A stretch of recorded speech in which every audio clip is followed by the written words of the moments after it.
Magandang araw mga lods. Ayan, at gaya ng sabi ko nung nakaraan, yung totally ano na to eh, tinanong na sa akin dati to kaya lang pero ngayon sasagutin na natin kung meron bang dominant pied na black fish. Yan, papakita natin ngayon mga idol. Pagkatapos ng intro mga idol. Let it bang, bang.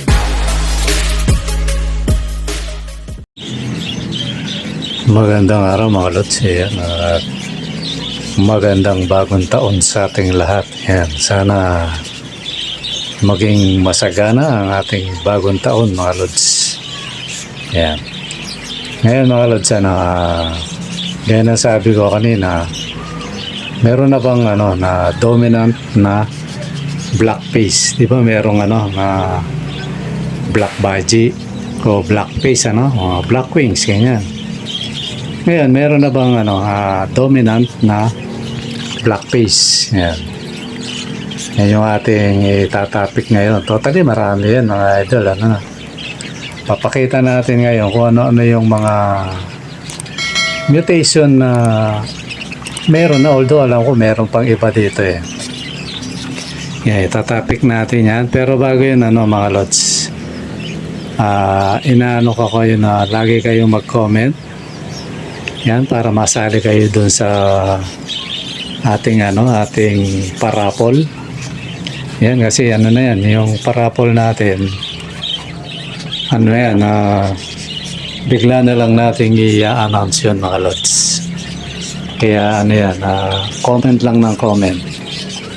Tapos yung hindi pa naka-subscribe mga lods, mag-sub na kayo kasi baka kayo yung manalo. 2 pares to mga lods. Yan. Pamimigay natin. Sa mananalo 2 pares ka agad dyan. Kaya na kayo, mag-comment na kayo o mag-subscribe na kayo mga lods. So ngayon balik na tayo doon sa sinasabi ko. Meron na nga bang dominant pied na black fish mga lods. Diba Kaya nasabi ko nung nakaraang natin vlog. Totally meron na mga lods. Ayan.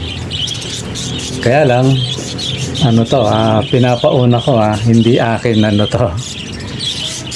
Hindi ka akin ibon. Ayan. Ko lang, medyo kaka-research, kakagaluga yun, nakita natin mga lods. Siguro ipapakita natin to mga mga liliitan ko lang sa may side lang para hindi tayo ma-copyright. Kasi pag natin to baka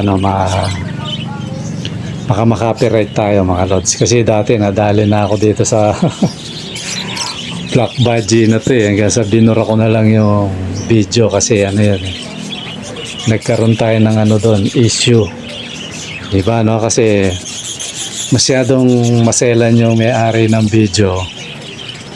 Nireport niya kaagad ako. Daw yun, kanya daw yun. Ko naman yan, talagang ganon. So ngayon itatopic natin ulit para lang maging aware tayo na ang mga budgie, gaya na sabi ko dati, walang katapusang yan, pagmi-mutation yan, yung mute, tuloy-tuloy yung pagmi-mute niyan mga lods. Tapos tayo mismo na rin tayo, gawa tayo ng sarili nating mutation. Yan. Kasi ang mga kits mga lods, halo-halo na yung niyan, yung naging lahi niyan. Patong-patong na, kaya ayun, sa dami na nagbe-breed na mga ibon, ayan, dumami na yung mutation. Dito lang sa ibon ako mga lods magtataka ka ang dami nang lumabas na mutation Pero lang naman, hindi naman ako totally CJR San Jose lang naman ang kinuha na ako ng ibon pero totally ano pa lang yun, hindi pa, parang nakaisang buga pa lang ako, so hindi pa kumakalat, diba no? Pero ang original na mga ibon kong pinagbibili, dun pa lang galing yung mga mutation na naglalabasan sa ibon ko. At kung matatandaan nyo, yung mga matagal ditong nanonood na, nakapagpalabas na nga ako ng half cider. Yung kalahating pakpak niya, ano yun mga lods dominant Kalahating pakpak, puting-puti. Yung kalahati, itim, may dungis na batik-batik na itim. Yan gandang tingnan. Ang problema, nung may bibili nun, nawala naman. Nasama doon sa nakawala, yung maraming ibon kong nakawala. So yun, kaya hindi tayo wala na. So gayon pa man, okay naman na yun. Nakalipas na yun. So ngayon, itatopic natin, meron bang black face na dominant pied? Meron mga lods. Hindi lang yun. Pero bago yan, pakita muna natin mga lods. Ayan mga lods. Ito saglit lang natin ipapakita para Yan, yung nakita nyo na yan. Ano yan? Dominant pied black face. Ayan. Hindi natin pwedeng patagalin nyo kasi yun, mapapahul tayo. Siguro ulitin nyo na lang yung video na yan, yung sa side na yan. Pero meron na yan. Para baka sa inyo nakita na rin yan. Tapos yan, basta ipapakita ko kung ano yung mga tawag nito. Yung mga meron ng mutation na yan mga lods. Tapos ito naman mga lods, recessive, yan, na black face. Ayan mga lods. Yan yung totally magkakalinyada tong mga to Yung kanina, pied. Ito recessive na black face. Ano pa? Itong yellow, yan. Yan, black face. Totally pied. Kung tatali ko dyan, pied dyan mga lods. Yan yung mga meron na. Kulay dilaw lang to. Yan yung mga meron na mga lods. Ano pa? Itong isa, tingnan natin. Yan. Palo na, pero hindi pa ganun ka black face. Dine-develop pa lang yan. Yan, pero palo yan mga lods. Mga ilang panahon na yan, magiging na yan, yung palo na yan. Yan mga lods, marami ng kasi alam ko na nagde-develop na ito mga Indiano. Pero itong pinagkuhaan ako ng video, hindi siya Indiano. Sana mabait siya, huwag tayong kanain. Gusto ko lang kasi maipakita sa inyo ito mga lods na maraming klase na yan. Kaya yung minsan yung nambubuli na wala daw ganun, meron na yan mga lods. Kaya minsan may mga nagtatanong sa akin, Lods, may ganito ba? Siyempre, sasagot ako, hindi ko pa nakita. Pero ngayon, pinapakita ko lang sa inyo mga lods na meron na, di ba ano pa? Ito mga lods, yan, spangle na black face mga lods, di ba ganda, classic spangle, yan, ganda mga lods. Yan yung mga totally marami yan mga lods ayoko lang siguro sa mga susunod na video manunungkit ulit tayo ng mga ganito kung di tayo kakanain ng may-ari nito yan titingnan natin kung ano yung mga mutation pang iba na akala natin hindi nag-i-exist Pero meron na pala. Nag-exist na pala sila. Totally, yung ano to, yung nakakagawa ng mga ganyang mutation, mga lods. Ano yan, wala nang ginawa sa buhay yan, kundi yan. Maaaring mapera sila, di ba, no? Hobby nila yan. Talagang pinaglaanan nila ng panahon yan, mga lods. Kaya, pagdating ng araw, malay nyo, makarating sa Pilipinas yung mga yan. Totally, wala sa Pilipinas yan, mga lods. Kaya kung may alam mo kayong may nasa Pilipinas yan, pagbigay alam sa kinaukulan, mga lods. Mga picture natin ng live o mga vlog natin, At saka yan, mga lods, baka ito yun. Kaya nilabas ko yan. Pagkamat medyo delikado sa akin, kasi baka mamaya maselan yung may-ari ng video na to. Mga video na yan. Mapaul tayo, Pero ang layon ko rito, baka mamaya, di ba itong channel natin, mga UB. Baka hindi nyo alam na kapag palabas kayong ganyan, rare pala yung yung inyong ibon, hindi nyo alam. Tapos ang masakit doon, rare pala, may gumagalang namimili ng ibon dyan, makakuha sa inyo, wala kang kamalay-malay na nakuhanan kayo ng isang mahalagang bagay sa ibunan nyo. Kasi mahal yan, mga lods. Ang balita ko yan sa mga kwentuhang ibon, yung narinig ko dati yan. Isang peraso niya, 50,000. Yan ang pagkaalam ko dyan. 50,000. Hindi ka bibigyan ng pares. Isa lang.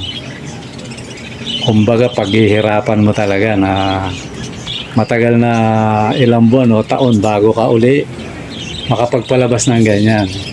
Hindi sila nagbibigay ng pares. Yan yung impormasyon na may bibigay ko sa inyo, mga lods, patungkol sa mga kids. Ayan, mga idol. At saka yung tanong dati ni Lods, yung taga Cavite. Yung teacher yun Ano nga ba yung nagtanong kung meron daw na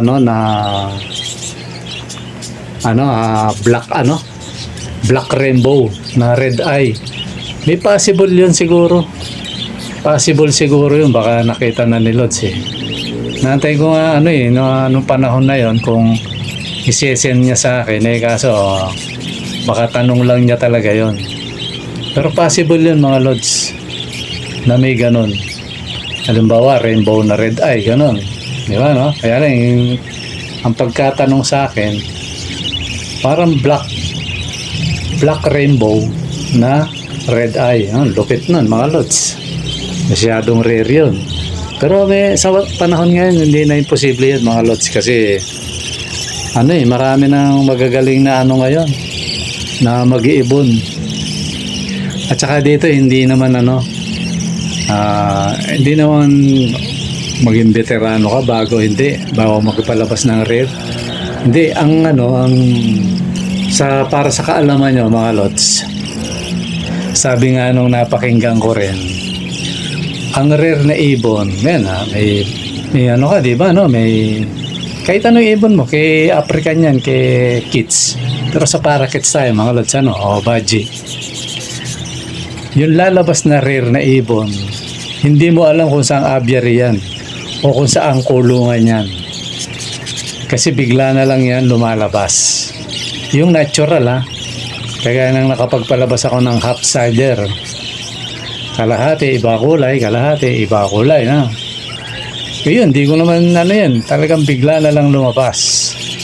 Di ba, So, yung mga yan naman, itong black budgie naman, malay nyo. Merong dugong may dugong black face yung yung ibon nyo, tapos na-i-cross nyo, hindi nyo nalalaman, makapagpalabas kayo ng ganon.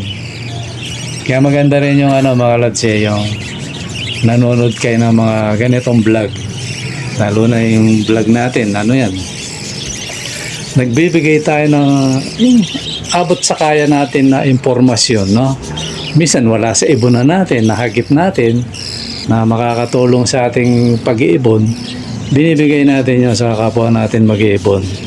Kasi ako mga lods, ayoko yung yung baka nagdadamot, di ba, no? Ay, ganito kasi yan. Hindi pwede, akin lang yan. Ganun, ano? Ako mga lods, nakadesign yung channel natin na to, o itong vlog natin, para sa ganyan na magbigay tayo ng impormasyon, yan. Kahit anong klase, basta makakatulong sa mga ibon natin na bawa, yung sakit ng ibon, ganun, para maiwasan. Yan, kagaya ng nagdaang puto ko na yan, ano ba dapat gawin, di ba, no? Ayun, naalala ko tuloy, yawa ng Diyos mukhang wala namang na-stress sa mga, sa mga ibon ko. Ang napansin ko lang, mga lods, pagkatapos ng puto ko, kinabukasan, yung mga pababa, nasa baba na lahat. Nagulat ako, nagbabaan. Pati yung mga hindi pa dapat bumaba. Siguro sa lakas ng putok kasi grabe talaga mga lods, yung nayayanig yung bahay namin sa lakas. Hanggang ngayon meron pa Siguro gugulat yung ibon yun, napapatalon sa butas na yung pasukan nila, no? Kaya umaga, tinignan ko, nasa baba sila. So ang ginawa ko, yung nagsibaba, pinatila ko sila ng maghapon kasi marunong umakyat yan mga lods pag binaba ko, maakyat yan, bumabalik. Hindi na sila bumalik. So nag-decide na ako yung iba, nilagay ko na sa sa aviary natin na yung pinaka-nursery nila. So yun, ganun yan mga lods. So, ba't pa tayo napunta ron? Yan nga, yung putukan So yun mga lods, yung kagaya ng tinapik natin ngayon, yung mga mga rare yan, tsaka mamahaling ibon yan mga lods. Yan, alam ko wala pa sa Pilipinas yan. Kasi kaya wala sa Pilipinas yan, yung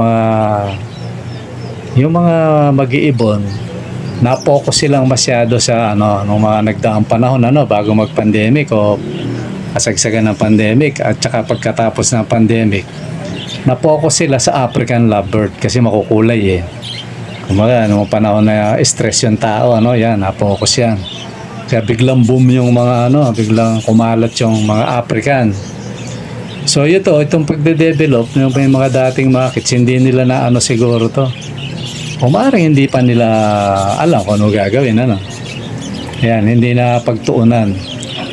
Ang na-focus yan yung mga Indiano. Alam ko mga Indiano, magagaling sa ganyan. Sa pag-mute ng ganyan. Tapos inalam ko na rin niya kung paano ka makapagpapalabas. Nako, napakatagal mga lots. Kumbaga, napakalit ng porsyento. Manggagaling yan sa sa normal. Sa normal na kulay blue. Yan. Mga blue tapos magko-combine ka ng ibang na may black wings. Kaya lang napakatagal niyan.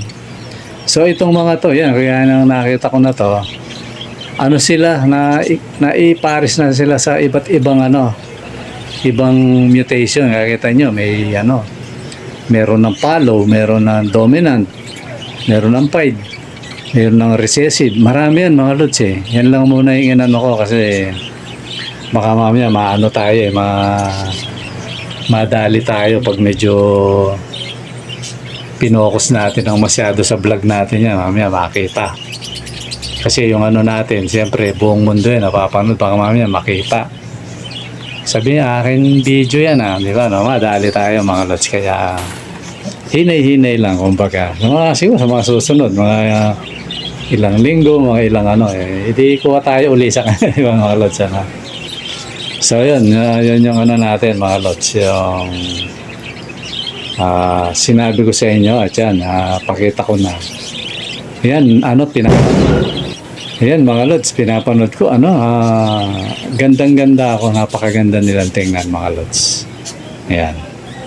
So, ayan lang mga lods, at malapit na magputukan dito. Puro cut na yung inaabot ko sa video, kaya siguro nandito muna. Sana natuwa kayo doon sa pinalabas natin. At mag-comment kayo na mag-comment. Yung hindi pa nakasub, mag-sub na kayo. Dahil itong January na ito, iraraffle natin yan, yung 2 pares mga lods. na pamimigay natin. Isang tao lang mananalo dyan, kaya instant 2 pares mga lods. Okay mga lods, hanggang dito muna at maraming salamat. Bye-bye.